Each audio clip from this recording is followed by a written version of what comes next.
ಇದು ನನ್ನ ಹೊಸ ಸಿನಿಮಾದ ತಂಡ.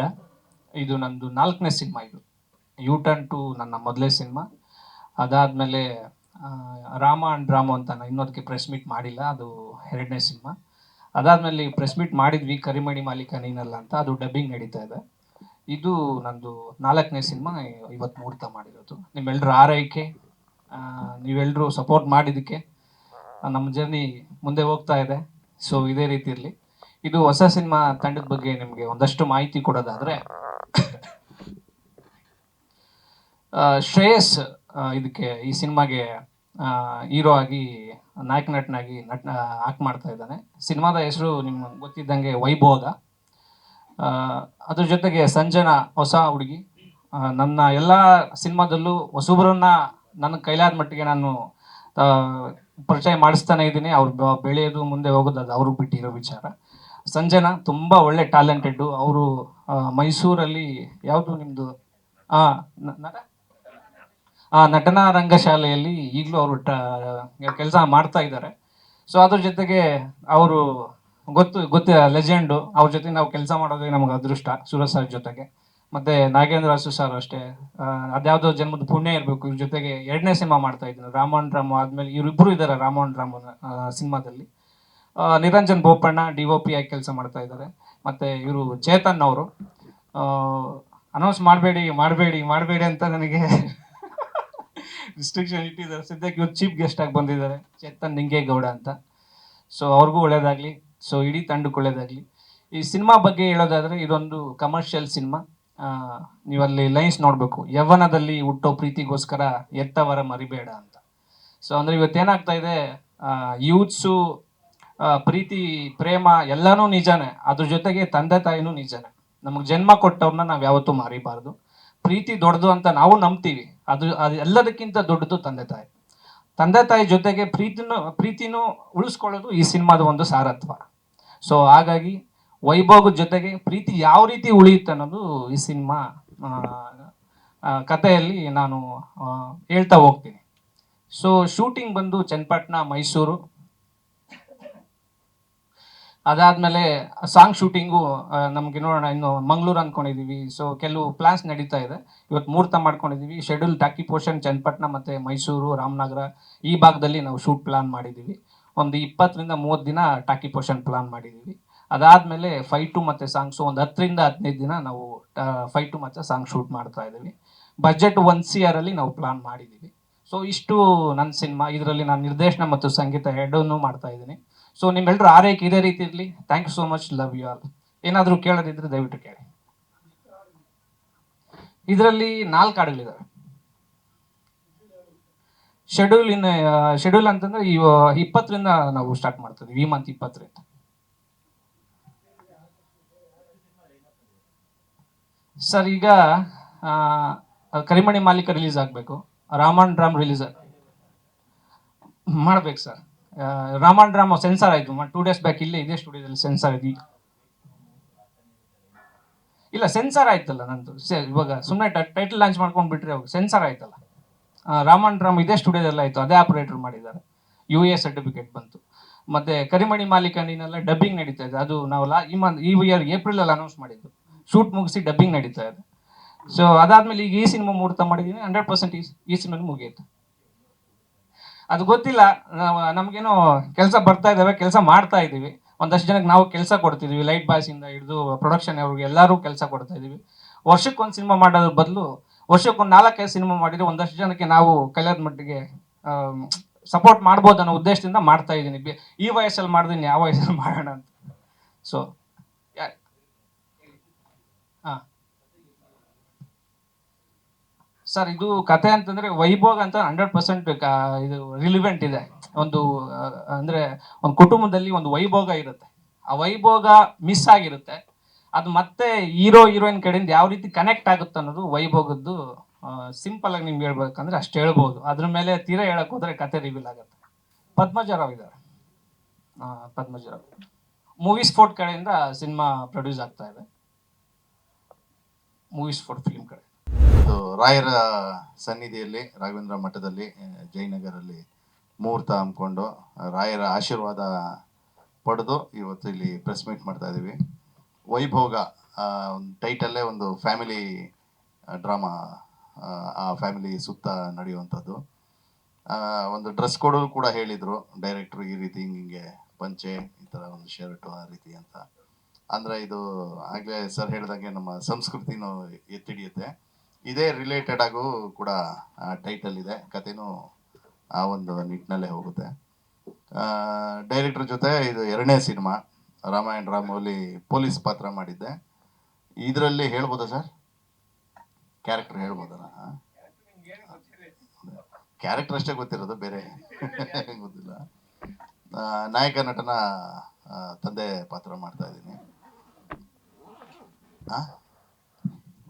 ಹೌದು ಸರ್, ಯಾಕಂದ್ರೆ ಒಂದು ಸೀರಿಯಲಲ್ಲಿ ಹೀರೋಯಿನ್ ಅಪ್ಪನ್ ಮಾಡಿದ್ದೀನಿ ಅಲ್ಲ, ಹಾಗಾಗಿ ಹೆಂಗೆ ಪ್ರಮೋಷನ್ ಆ ರೀತಿ. ಚೆನ್ನಾಗಿದೆ, ಒಂದು ಒಳ್ಳೆ ಟೀಮು. DOPನೂ ಅಷ್ಟೇ ಉತ್ಸಾಹಿ DOP. ಆಮೇಲೆ ಸುರೇಶ್ ಅವರು ನಮ್ಮ ಹಿರಿಯರು, ಅವರ ಆಶೀರ್ವಾದ ಆಮೇಲೆ ಮಾರ್ಗದರ್ಶನದಿಂದ ಎಲ್ಲ ನಡೆಯುತ್ತೆ. ನಾಯಕ ನಟರು ಪ್ರೀವಿಯಸ್ಸು ರಾಮಾಯಣ ರಾಮೋಲಿ ಒಟ್ಟಿಗೆ ಆ್ಯಕ್ಟ್ ಮಾಡಿದ್ವಿ. ಈಗ ಒಂದು ಪ್ರಮೋಷನ್ ಸಿಕ್ಕಿದೆ, ನನಗೂ ಅಪ್ಪನ ಪ್ರಮೋಷನ್ ಸಿಕ್ಕಿದೆ. ಆಮೇಲೆ ಹೀರೋಯಿನು ಅದು ಪರಿಚಯ ಆಗಿದ್ದು ಇವತ್ತೇನೆ, ಹೆಚ್ಚಿಗೆ ಗೊತ್ತಿಲ್ಲ ಅವ್ರ ಬಗ್ಗೆ. ಇನ್ನು ಯಂಗ್ ಆ್ಯಂಡ್ ಎನರ್ಜೆಟಿಕ್ ಹೇಳ್ಬಾರ್ದು ಅಂತಾರೆ, ಬಟ್ ಹೇಳ್ತಾನೆ ಇದ್ದಾರೆ, ಏನು ಮಾಡೋಕ್ಕಾಗಲ್ಲ. ರಿವೀಲ್ ಮಾಡೋಂಗಿಲ್ಲ ಅಂದರು, ಬಟ್ ಆಗಿದೆ.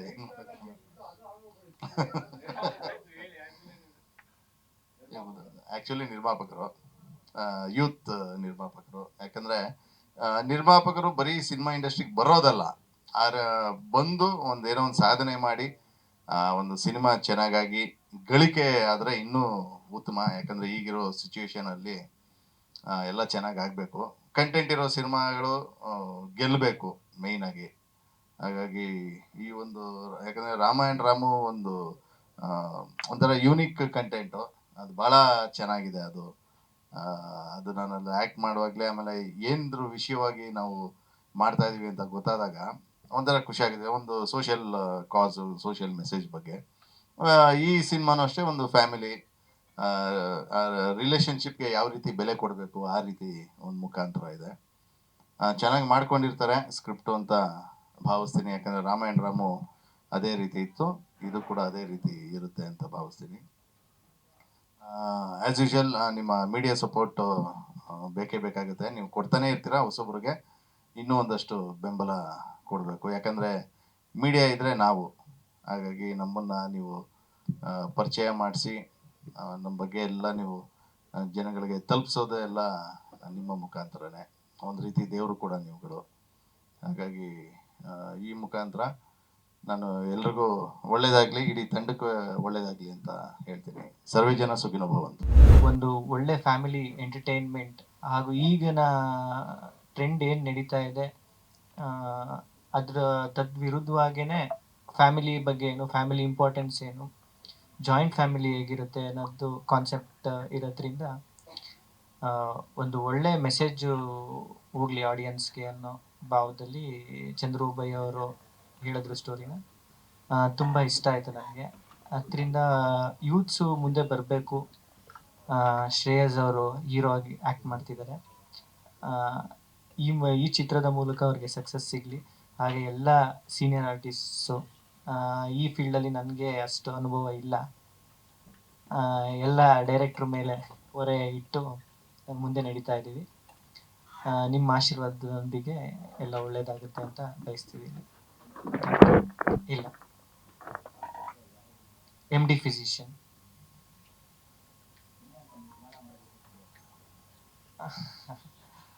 ಚಂದ್ರು ಒಬ್ಬಯ್ಯನವರಿಂದ. ಅದೇ ಸ್ಟೋರಿ ಚೆನ್ನಾಗಿತ್ತು, ತುಂಬ ಫ್ಯಾಮಿಲಿ ಓರಿಯೆಂಟೆಡ್ ಆಗಿರೋದ್ರಿಂದ ಇವಾಗಿನ ಯೂತ್ಸ್ಗಳಿಗೆ ಒಂದು ಮೆಸೇಜ್ ಹೋಗಲಿ ಅಂತ. ಏನಂದರೆ ಅಪ್ಪ ಅಮ್ಮ ಅಂದರೆ ಏನು, ಎಷ್ಟು ಗೌರವ ಕೊಡಬೇಕು, ಜಾಯಿಂಟ್ ಫ್ಯಾಮಿಲಿ ಅಂದರೆ ಏನು, ಹೇಗಿತ್ತು. ಈಗ ನೋಡ್ಬೋದು ಎಲ್ಲ ಬರೀ ನ್ಯೂಕ್ಲಿಯರ್ ಫ್ಯಾಮಿಲಿನೇ. ನಾವು ನೋಡ್ದಂಗೆ ಬೆಂಗಳೂರು ಸುತ್ತಮುತ್ತ ಎಲ್ಲ ನೋಡಿದ್ರೆ ಅಪ್ಪ ಅಮ್ಮ ಮಕ್ಕಳು ಫಾರಿನ್ಗೆ ಹೋಗ್ತಾರೆ, ಅಪ್ಪ ಅಮ್ಮ ಇಲ್ಲೇ ಇರ್ತಾರೆ. ಸೊ ಈ ಮೂವಿಲಿ ನಾವು ಫ್ಯಾಮಿಲಿ ಇಂಪಾರ್ಟೆನ್ಸ್ ಏನು, ಜಾಯಿಂಟ್ ಫ್ಯಾಮಿಲಿ ಹೇಗಿರುತ್ತೆ, ಪ್ರೀತಿ ಜೊತೆಗೆ ಫ್ಯಾಮಿಲಿನ ಹೇಗೆ ಎರಡನ್ನೂ ಒಂದೇ ತಕ್ಕಡಿಲಿ ತೂಗಿಸ್ಕೊಂಡು ಹೋಗ್ಬೇಕು ಅನ್ನೋದು ಈ ಮೂವಿಲಿ ನೋಡ್ತೀವಿ. Thank you.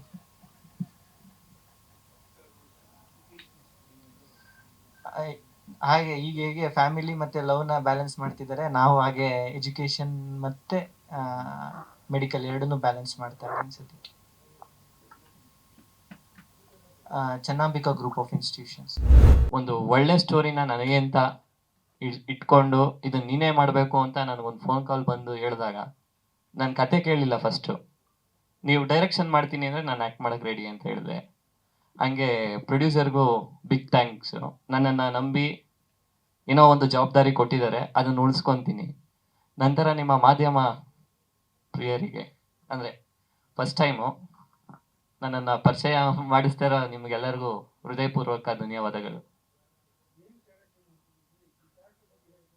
ಕ್ಯಾರೆಕ್ಟರ್ ಅಷ್ಟೊಂದು ಹೇಳಿಲ್ಲ, ಕತೆ ಕೇಳಿಲ್ಲ ಅಂತ ಹೇಳಿದ್ನಲ್ಲ ಸರ್. ಡೈರೆಕ್ಟರ್ನೇ ಕೇಳಬೇಕು ಸರ್.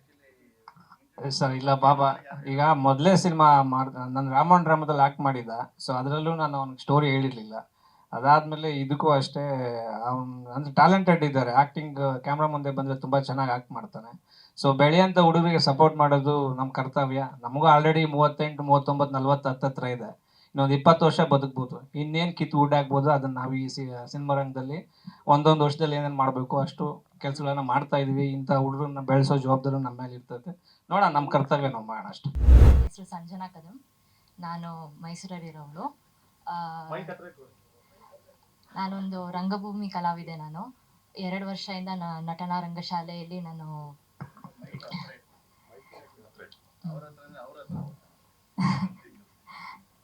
ನಟನಾ ರಂಗಶಾಲೆಯಲ್ಲಿ ನಾನು ಥಿಯೇಟರಲ್ಲಿ ಡಿಪ್ಲೊಮಾ ಮಾಡಿ 2 ವರ್ಷ ಅಲ್ಲೇ ಆ್ಯಕ್ಟ್ ಎಲ್ಲ ಮಾಡಿದ್ದೀನಿ.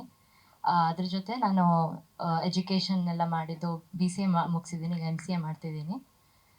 ನಂಗೆ ಚಿಕ್ಕವಳಿಂದ ಮೂವೀಸಲ್ಲಿ ಮಾಡಬೇಕಂತ ತುಂಬ ಇಷ್ಟ ಆಯಿತು. ಇದಕ್ಕೆ ಈ ಮೂವಿಗೆ ನನಗೆ ಚಂದ್ರು ಸರ್ ಆಪರ್ಚುನಿಟಿ ಕೊಟ್ಟಿದ್ದಕ್ಕೆ ನಾನು ತುಂಬ ಗ್ಲ್ಯಾಡ್ಫುಲ್ ಆಗಿದ್ದೀನಿ. ನಾನು ಈ ಮೂವಿ ಏನಕ್ಕೆ ಮಾಡ್ತಿದ್ದೀನಿ ಅಂದರೆ ನನ್ನ ಕತೆ ತುಂಬ ಇಷ್ಟ ಆಯಿತು. ಲೈಕ್ ರೊಮ್ಯಾಂಟಿಕ್ ಕಾಮಿಡಿ ಥರ ಇದೆ. ಆ್ಯಂಡ್ ಟೀಮು ತುಂಬ ಚೆನ್ನಾಗಿದೆ. So thank you. ಅಷ್ಟೇನು ಹೇಳಿಲ್ಲ, ಬಟ್ ಒನ್ ಲೈನ್ ಸ್ಟೋರಿ. ನಾನು ಲೀಡ್ ಹೀರೋಯಿನ್ ಪಾತ್ರ ಮಾಡ್ತಿದ್ದೀನಿ. ಅದು ನೀವು ಮೂವಿ ನೋಡಿ ಅವಾಗ ಗೊತ್ತಾಗುತ್ತೆ ನಿಮಗೆ. ಏನು ದಿನಕ್ಕೊಬ್ರು ಕತೆ ಹೇಳ್ತಾರೆ, ಯಾವ ಕತೆ ಆ ಕತೆ ಈ ಕತೆ ಎಲ್ಲ ಮಿಕ್ಸ್ ಆಗಿ ಬೆಳಿಗ್ಗೆ ಎದ್ದಾಗ ಯಾವುದು ಯಾರು ಮಾಡ್ತಾ ಇದ್ದಾರೆ ಅನ್ನೋದು ಗೊತ್ತಿರಲ್ಲ. ಅದರಿಂದ ಅದು ತಲೆ ಕೆಡಿಸ್ಕೊಳ್ಳೋ ಕ್ಯಾಮ್ರಾ ಮುಂದೆ ಬಂದಾಗ ಆ ಸೀನ್ ಎಕ್ಸ್ಪ್ಲೇನ್ ಮಾಡ್ತಾರೆ. ಏನು ಸರ್, ನಾನು ಏನೋ ಲೆಕ್ಚರರ್ ಕ್ಯಾರೆಕ್ಟರ್ ಅಂತ ಹೇಳಿದ್ದಾರೆ. ಸರಿ, ಒಬ್ಬಯವರು 3ನೇ ಸಿನಿಮಾದಲ್ಲಿ ನಾನು ಆ್ಯಕ್ಟ್ ಮಾಡ್ತಾ ಇರೋದು. ಸಿನಿಮಾದಲ್ಲಿ ಪಾಪ ಅವರು ಸೀನ್ ಪೇಪರ್ ಕೊಡೋದಕ್ಕಿಂತ ಹೆಚ್ಚಾಗಿ ಎಕ್ಸ್ಪ್ಲೇನ್ ಮಾಡಿಬಿಡ್ತಾರೆ ಸೀನ್ನ. ಅದನ್ನೇನಾದ್ರೂ ಡೆವಲಪ್ ಮಾಡೋಕ್ಕಾಗುತ್ತಂತ ನೋಡಿ ಸರ್ ಅಂತ. ನಮ್ಮ ಶಕ್ತಿ ಅನುಸಾರ ಆ ಸೀನ್ಗೆ ಇನ್ನೊಂದು ಸ್ವಲ್ಪ ಪುಷ್ಟಿ ಕೊಟ್ಟು ಆ ಸೀನ್ಗೆ ಇನ್ನೊಂದು ಸ್ವಲ್ಪ ಕಳೆ ಕಟ್ಟೋಂಗೆ ಮಾಡಿದ್ದೀನಿ. ಲಾಸ್ಟ್ ಕರಿಮಣಿ ಮಾಲೀಕನಲ್ಲಂತೂ ಸೀನ್ ಪೇಪರ್ ಕೊಡಲೇ ಇಲ್ಲ ಅವರು. ನನಗೂ ರೇಖಾದಾಸ್ಗೂ ನೋಡಿ ಸರ್ ಇನ್ಸಿಡೆಂಟ್ ಇದು ಏನು ಮಾಡ್ಬೋದು ಅಂತ ನೋಡೋಣ ಪ್ರಯತ್ನ ಮಾಡಿ. ಏನು ಒಂದು ಸೀನು ಓಕೆ, 2 ಸೀನ್ ಓಕೆ, 3ನೇ ಸೀನಲ್ಲೂ ಅದೇ ಥರ ಮಾಡಿದ್ರು. ಆಮೇಲೆ ನಾವು ಬರೆದಿದ್ದಕ್ಕಿಂತ ಚೆನ್ನಾಗಿ ಆಗ್ತಾಯಿದೆ ಸರ್, ಅದಕ್ಕೋಸ್ಕರ ನಿಮ್ಮ ಸೀನ್ ಪೇಪರ್ ಕೊಡೋಲ್ಲ. ಇಡೀ ಸಿನಿಮಾದಲ್ಲಿ ಒಂದು 7-8 ಸೀನ್ ಮಾಡಿದ್ರು. 7-8 ಸೀನು ಕೂಡ ನಾನು ಅವರು ಇನ್ನೊಬ್ಬರು ಮಾತಾಡೋದನ್ನು ಚಿತ್ರೀಕರಣ ಮಾಡಿದ್ರು. ಅವರ ಟ್ಯಾಲೆಂಟು. ಸುಮಾರು ಜನ ನಿರ್ದೇಶಕರು ಈ ಥರ ಟ್ಯಾಲೆಂಟ್ ಇರುತ್ತೆ. ಸೀನ್ ನಮ್ಮ ಹತ್ರನೇ ಕ್ರಿಯೇಟ್ ಮಾಡಿಸಿ ಬರ್ಸಿ ಶೂಟ್ ಮಾಡೋವಂಥ ಟ್ಯಾಲೆಂಟು. ಅದು ನಿಜವಾಗ್ಲೂ ಒಂದು ರೀತಿಯಲ್ಲಿ ನೈಜವಾಗಿ ಬರೋದಕ್ಕೆ ಒಂದು ಕಾರಣ ಆಗುತ್ತೆ ಅನ್ನೋದಕ್ಕೆ ನನ್ನ ಒಂದು ಅನುಭವ ಹೇಳುತ್ತೆ. ಈ ಸಿನಿಮಾದಲ್ಲಿ ಲೆಕ್ಚರ್ ಕ್ಯಾರೆಕ್ಟರ್ ಅಂತ ಹೇಳಿದ್ದಾರೆ, ಬಟ್ ಕತೆ ನನಗೂ ಹೇಳಿಲ್ಲ ಏನು ಕತೆ ಅಂತ ಅಂದ್ಬಿಟ್ಟು ಗೊತ್ತಿಲ್ಲ ಸರ್. 7-8 ದಿನ ಇದೆ ಅಂತಂದ್ರೆ ಅಷ್ಟೇ. 7-8 ದಿನದಲ್ಲಿ ದಿನಕ್ಕೊಂದು ಸೀನ್ ಮಾಡ್ತಾರೋ ಇಲ್ಲ ದಿನಕ್ಕೆ 3 ಸೀನ್ ಮಾಡ್ತಾರೋ ಗೊತ್ತಿಲ್ಲ. ಅದು ಅವ್ರಿಗೆ ಬಿಟ್ಟಿದ್ದು, ಅದು ಹೇಳೋ ಅವಶ್ಯಕತೆಯೂ ಇಲ್ಲ ನನಗೆ. ಏನು ನಮ್ಮ ಕರ್ತವ್ಯ ಏನು, director is a captain of the ship. ಅವ್ರು ಏನು ಹೇಳ್ತಾರೆ ಅದನ್ನು, ಅದ್ರ ಜೊತೆಗೆ ಅವರೇ first audience of the product. ಒಬ್ಬ ಮೊದಲನೇ ಪ್ರೇಕ್ಷಕ ಡೈರೆಕ್ಟ್ ಇಟ್ಸೆಲ್ಫ್. ಸೊ ಆ ಒಂದು ದೃಷ್ಟಿಯಿಂದ ನಾವು ಅವ್ರನ್ನ, ಅವನು ಯುವಕ ಆಗಿರ್ಬೋದು ಇಲ್ಲ ಮುದುಕ ಆಗಿರ್ಬೋದು, ಭಾಳ ಸೀನಿಯರ್ ಆಗಿರ್ಬೋದು, ನಮ್ಗೆ ಅವಶ್ಯಕತೆ ಇಲ್ಲ. ಆ ಪಾಲನೆ ಮಾಡ್ತೀವಿ. ಕ್ಯಾಮ್ರಾ ಮುಂದೆ ನಿಂತ್ಕೊಂಡಾಗ ಏನು ಮಾಡಬೇಕು ಅನ್ನೋದು ಒಬ್ಬ ನಟನಾಗಿ ನಾನು ಮೊದಲಿನಿಂದಲೂ ಕೇಳ್ಕೊಂಬಂದಿರ್ತು. ಅವನು ಎಂಥ ಉದ್ದಟನ ತೋರಿದ್ರು ಕೂಡ ನಾನು ಮೂಗು ತೋರಿಸಲ್ಲ. ಅದು ನನ್ನ ವೈಯಕ್ತಿಕ ಒಂದು ಸಿದ್ಧಾಂತ. ಒಂದು ಸಿನಿಮಾಗೆ ಪಾಪ ನಾನು ನೋಡ್ದಂಗೆ ಒಂದು ವರ್ಷದಿಂದ 4 ಸಿನಿಮಾ ಮಾಡಿದ್ದಾರೆ ಅಂತಂದರೆ ಎಲ್ಲ ಸಿಕ್ಕಂಥವ್ರೆಲ್ಲ ಚಿಕ್ಕ ಚಿಕ್ಕ ಪ್ರೊಡ್ಯೂಸರ್ಸ್, ಚಿಕ್ಕ ಚಿಕ್ಕ ನಿರ್ಮಾಪಕರು. ಅವ್ರ ಕನಸು ಏನೇ ಇರ್ಬೋದು, ಆ ಕನಸು ತಕ್ಕಂತೆ ದುಡ್ಡು ಹಾಕುವಂಥವ್ರು ಪ್ರೊಡ್ಯೂಸರ್ ಸಿಗದೇ ಇರ್ಬೋದು. ಆದರೆ ಸಣ್ಣ ಪ್ರಮಾಣದಂಥ ಒಂದು ಮೊತ್ತದಲ್ಲಿ ಒಂದೊಂದು ಒಳ್ಳೆಯ ಕನಸನ್ನು ಕಾಣುವಂಥ ಒಬ್ಬ ನಿರ್ದೇಶಕ ಹುಟ್ಕೋತಾ ಇದ್ದಾನೆ ಅಂತ. ಇವತ್ತಿನ ನಮ್ಮ ಚಿತ್ರರಂಗದಲ್ಲಿ ಸಾಕಷ್ಟು ಚಿತ್ರಗಳು 300 ಸಿನಿಮಾಗಳು ರಿಲೀಸ್ ಆದರೆ ಎಲ್ಲೋ ಒಂದು 2 ಸಿನಿಮಾ ದುಡ್ಡು ಮಾಡ್ಬೋದು, ಎಲ್ಲೋ 2 ಸಿನಿಮಾ 1 ತಿಂಗಳು ದಾಟ್ಬೋದು. ಈಗ 2 ಸಿನಿಮಾ ಓಡ್ತಾ ಇದೆ. ಗಣೇಶ್ದೊಂದು, ದುನಿಯಾ ವಿಜಿದೊಂದು, ಏನೋ ಒಂದು ಸ್ವಲ್ಪ ಆಸೆಗಣ್ಣಿನಿಂದ ದುಡ್ಡು ಹಾಕುವಂಥ ನಿರ್ಮಾಪಕರು ಕೂಡ ಮನಸ್ಸು ಮಾಡ್ತಾ ಇದ್ದಾರೆ ಹೊಸ ಹೊಸ ಸಿನಿಮಾ ಮಾಡಬೇಕು ಅನ್ನೋದು. ಈ ಕೈಲಾದಷ್ಟು ನಾವು 10 ಕೋಟಿ 20 ಕೋಟಿ 50 ಕೋಟಿ 100 ಕೋಟಿಗೆ ಮಾಡದೇ ಇದ್ರು ಕೂಡ 1 ಕೋಟಿಗೆ ಸಿನಿಮಾ ಮಾಡಿದ್ರೆ ತೃಪ್ತಿ ಆಗ್ತಾರೆ. ಅದರಲ್ಲಿ ಒಳ್ಳೆ ಕಥೆಗಳು ಸಿಗ್ಬೋದು. ಅದನ್ನು ಆಯ್ಕೆ ಮಾಡ್ಕೊಳ್ಳೋದು ನಿರ್ದೇಶಕರ ಒಂದು ಕರ್ತವ್ಯ. ಯಾಕೆಂದರೆ ಅವನ ಭವಿಷ್ಯನೂ ಅದರಿಂದ ನಿರ್ಧಾರ ಆಗುತ್ತೆ. ಒಂದು ಎರಡನೇದಾಗಿ ಪ್ರೇಕ್ಷಕನಿಗೆ ಏನಂತಂದರೆ ಅವನಿಗೆ ಸಾವಿರಾರು ಆಯ್ಕೆಗಳಿರುತ್ತೆ. ಒಬ್ಬ ಪ್ರೇಕ್ಷಕ ನಾನು ಚಿತ್ರಮಂದಿರದ ಒಳಗಡೆ ಬಂದರೆ ನನಗೆ ಹೊಟ್ಟೆ ತುಂಬ ಊಟ ಸಿಗುತ್ತೆ ಅನ್ನೋ ದೃಷ್ಟಿಯಿಂದ ಬರ್ತಾನೆ. ಅಂದರೆ ನನಗೆ ಮನೋರಂಜನೆ ಸಿಗ್ತದೆ. ನಾನು ಎಷ್ಟೋ ನನ್ನ ಕೆಲಸದ ಒತ್ತಡದಿಂದ ಆಚೆಗೆ ಬರಬೇಕು, ರಿಲೀಫ್ ಆಗಬೇಕು ಅಂತ ಅನ್ನೋದಕ್ಕೋಸ್ಕರ ಎಂಟರ್ಟೈನ್ಮೆಂಟ್ಗೋಸ್ಕರ ಹುಡುಕ್ತಾ ಇರ್ತಾನೆ. ಆ ಹುಡುಕಾಟದಲ್ಲಿ ಒಂದು ಚಿತ್ರಮಂದಿರದಲ್ಲಿ ನಾನು ಒಳ್ಳೆ ಚಿತ್ರ ನೋಡ್ಬೋದು ಅಂತಂದರೆ ಬರ್ತಾನೆ. ನೆಕ್ಸ್ಟ್ ಡೇ ಆನ್ಲೈನಲ್ಲಿ ನೋಡಬೇಕು ಅಂದರೆ ಅಲ್ಲೇ ಕೂತ್ಕೋತಾನೆ ಮನೆ ಒಳಗೆ. ಅಂದರೆ ಯಾರು ಒಳಗಡೆ ಕೂತ್ಕೊಂಡು ಚಿತ್ರರಂಗಕ್ಕೆ ಬಂದು ಸಿನಿಮಾ ನೋಡೋದು ಅನ್ನೋದು ಒಂದು ಸಂಭ್ರಮ, ಅದೊಂದು ವೈಭೋಗ. ಈ ಟೈಟ್ಲಿಗೆ ರಿಲೆವೆಂಟ್ ಅದು ಅಂತಂದರೆ ಹಿಂದಿನ ಕಾಲದಲ್ಲಿ ತಿಂಗಳಿಗೆ 1 ಸಿನಿಮಾ ರಿಲೀಸ್ ಆಗ್ತಿತ್ತು, ವರ್ಷಕ್ಕೆ 12 ಸಿನಿಮಾ ರಿಲೀಸ್ ಆಗ್ತಿತ್ತು. ಎಲ್ಲ ಸಿನಿಮಾನು ನೋಡೋಕ್ಕೆ ಪ್ರೇಕ್ಷಕರಿಗೆ ಅವಕಾಶ ಇತ್ತು. 300 ಸಿನಿಮಾ ಅಂದರೆ ಯಾವ್ದು ನೋಡೋದು ಯಾವ್ದು ಬಿಡೋದು, ತನ್ನ ಪಾಕೆಟು ಕೂಡ ಪರ್ಮಿಟ್ ಮಾಡಬೇಕಲ್ವಾ. ಇವನ್ ದೃಷ್ಟಿನಲ್ಲಿ ಅವನ ಆಯ್ಕೆ ಮಾಡ್ಕೊಳಕ್ಕೆ ಹೋಗ್ತಾನೆ. ಸಿನಿಮಾ ಹೇಗಿರಬೇಕು ಅಂತಂದರೆ ಮನೆ ಬಿಟ್ಟು ಒಂದು ಕಾಂಪ್ಲೆಕ್ಸ್ಗಳ ಶಾಪಿಂಗ್ ಮಾಲ್ಗಳಲ್ಲೆಲ್ಲ ಓಡಾಡಿಕೊಂಡು ತಿಂಡಿ ತಿನ್ಕೊಂಡು ಸಿನಿಮಾ ನೋಡೋದು ಒಂಥರ ಜಾತ್ರೆ ಅಂತ ಒಂದು ಸಂಭ್ರಮ, ಅದು ವೈಭೋಗ. ಅದು ಏನಂತಂದ್ರೆ ಮನೆಗೆ ಬಂದಮೇಲೆ ನನಗೆ ಎಷ್ಟೋ ಟೆನ್ಷನನ್ನು ನನ್ನ ಆಚೆಗೆ ಬಂದಪ್ಪ ಅಂತ ಒಂದು ನಿರಾಳತೆ ಇರುವಂಥದ್ದು ಸಿನಿಮಾ ಅಷ್ಟೇ ಇಲ್ಲ, ಪ್ರತಿಯೊಂದು ಅಷ್ಟೇ. ಸಿನಿಮಾ ಒಂದು ಉದಾಹರಣೆ ಅಷ್ಟೇ. ಆ ಸಿನಿಮಾದಿಂದ ನಮ್ಮ ಚಿತ್ರರಂಗಕ್ಕೆ ಯಶಸ್ವಿ ಆದರೆ ಚಿತ್ರರಂಗ ಸಾವಿರಾರು ಜನ, ಲಕ್ಷಾಂತರ ಜನ ನೆಟ್ವರ್ಕು, ಕುಟುಂಬದ ಸದಸ್ಯರಿಂದ ಹಿಡಿದು ಎಲ್ಲರೂ ಕೂಡ ಊಟ ಮಾಡ್ತಾರೆ. ಬೇರೆ ಬೇರೆ ಥರದ ಉಪಯೋಗಗಳಾಗ್ತದೆ. ಅದರಿಂದ ನಾನು ಹೇಳೋದಿಷ್ಟೇ, ಈಗೇನೇ 2 ಸಿನಿಮಾ ಗೆದ್ದಿದೆ, ಅದೇ ರೀತಿ ನಿಮ್ಮ ದೃಷ್ಟಿಕೋನ ಏನಿರಬೇಕು, ಈ ಸಿನಿಮಾ ಗೆಲ್ಲಬೇಕು. ನಾನು ಬೆಳಿಬೇಕು, ನಾನು ಕೆಲಸ ಮಾಡಬೇಕು ಅನ್ನೋದಕ್ಕೆ, ಕೆಲಸ ಕೊಡಬೇಕು ಅನ್ನೋದಕ್ಕಿಂತ ಒಳ್ಳೆಯ ಚಿತ್ರಗಳನ್ನು ಕೊಟ್ಟು ಜನಗಳನ್ನು ಚಿತ್ರರಂಗದತ್ತ ಸೆಳೆಯೋದಕ್ಕೆ ನಾವು ಪ್ರಯತ್ನ ಮಾಡೋಣ. 300 ಸಿನಿಮಾದಲ್ಲಿ 2 ಸಿನಿಮಾ ಗೆದ್ದು ಇನ್ನು ಮಿಕ್ಕಿ ಸಿನಿಮಾಗಳು ಮನೆ ಸೇರಿದ್ದಾವೆ ಅಂದಾಗ ನನ್ನ ಸಿನಿಮಾ ಅದರ ಆಚೆ ಬಂದು ನಾನು ಮಾಡ್ತೀನಿ, ಗೆಲ್ಲಿಸ್ತೀನಿ, ಇದ್ರ ಜೊತೆಗೆ ಇಡೀ ತಂಡದ ಎಲ್ಲ ಕಲಾವಿದರು, ತಂತ್ರಜ್ಞರಿಗೆ ಮುಂದೆ ಕೆಲಸ ಸಿಗೋಂಗೆ ಮಾಡ್ತೀನಿ ಅಂತ ಅನ್ನೋದು ನಿರ್ದೇಶನ ಕೂಡ ತೊಟ್ಟು ಬರಬೇಕು. ಈ ಒಬ್ಬೈನವರು ಮನಸ್ಸು ಮಾಡ್ತಾ ಇದ್ದಾರೆ. ಪಾಪ ಅವರಿಗೆ ಒಳ್ಳೊಳ್ಳೆ ನಿರ್ಮಾಪಕರು ಸಿಗಬೇಕು, ಒಳ್ಳೊಳ್ಳೆ ಕತೆ ಸಿಗಬೇಕು. ನಂತರ ಚಾಲೆಂಜಿಂಗ್ ಆ ಒಂದು ಉತ್ಸಾಹ, ಆಸಕ್ತಿ ಎಲ್ಲ ಇದೆ ಒಬ್ಬೈನವ್ರ ಹತ್ರ. ಇವತ್ತಿನ ದಿನ ರಾಘವೇಂದ್ರರ ಸನ್ನಿಧಿಯಲ್ಲಿ ಮುಹೂರ್ತ ಆಗಿದೆ. ರಾಘವೇಂದ್ರನ ಕೃಪಾ ಕಟಾಕ್ಷದಿಂದ ಈ ಇಡೀ ತಂಡಕ್ಕೆ ಒಳ್ಳೆಯದಾಗುತ್ತೆ. ಮಾಧ್ಯಮ ಮಿತ್ರರು ಕೂಡ ಒಳ್ಳೆ ಪ್ರಾಡಕ್ಟ್ ಕೊಟ್ಟಾಗ ನೀವು ಕೂಡ ನಮ್ಮನ್ನು ಸಹಕಾರಿಯಾಗಿ ಬೆಳೆಸ್ತೀರಿ ಅಂತ ಅನ್ನೋದು ನಮಗೆ ನಂಬಿಕೆ ಇದೆ. ಇಡೀ ತಂಡಕ್ಕೆ ಒಳ್ಳೆಯದಾಗಲಿ, ನಿಮಗೂ ಒಳ್ಳೆಯದಾಗಲಿ ಅಂತ ಹೇಳ್ತಾ ನಾನು ಮಾತನ್ನು ಮುಗಿಸ್ತೀನಿ. ನಮಸ್ಕಾರ. ಗ್ಯಾರಂಟಿ ನ್ಯೂಸ್, ಸುದ್ದಿ ಖಚಿತ, ನ್ಯಾಯ ನಿಶ್ಚಿತ.